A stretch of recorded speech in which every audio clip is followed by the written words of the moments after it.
but she did appear, as well as her previous James Bond actors. Roger Moore, for example, was here. They really wanted to ram home the idea of heritage about the whole Bond franchises. Or the fourth decade of Bond films. Amazing, isn't it? Absolutely amazing. Well, we can see Guy Ritchie and Madonna, Tim. We just heard that Madonna has arrived. Yeah. There was rumours that she wasn't going to be actually turning up, but it looks like she has. She's just making her way down the red carpet now. And some furs as well in the foreground. So they might like a word. You never know. See if they're Bond fans. They obviously are. Looks like you've got quite a lot of heavy equipment and people to deal with in the foreground there, Tim. So we wish you well with this one. Absolutely. It is absolutely chaotic, I have to say. You might not be quite. It might not be quite coming across, but no, the I think number it is. of people who have turned out for this, the number of people who have turned out for this event must be in the hundreds, or maybe even more. And as we see Madonna walk past, looking very, very smart.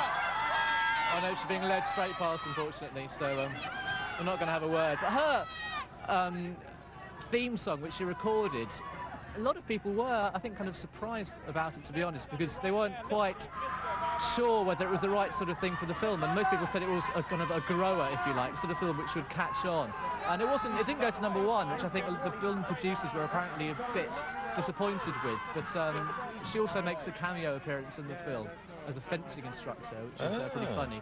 And her acting performances recently have been criticised heavily. Obviously, Swept Away, the film she made with Guy Ritchie, was panned in America, and it was actually not going to be released in the UK in cinemas because it's just generally considered to be not good enough, and it's going to be going straight to video. So I think that most people seem to agree that Madonna's acting performances are better when they're short and of a cameo appearance, as opposed to trying to carry a picture, which she tried to do before, which doesn't seem to really work. So, of course, her musical success is something altogether different and undeniable. So I think the whole Madonna phenomenon, if you like, is very much tied into her sheer personality and her musical skills, as opposed to her acting performances, which, I don't know, seem to have been panned somewhat. And this one, though, it's different. It's a cameo appearance, and it raised quite a few laughs in the cinema when it came up on screen. The Richies and the Brosnans having a little chat there. But Tim, just before we leave you, for anyone who's just tuned in, just remind us, if you can, how the Royal Albert Hall has been transformed for this occasion. Well, it's been transformed inside into an ice palace, which is actually a reference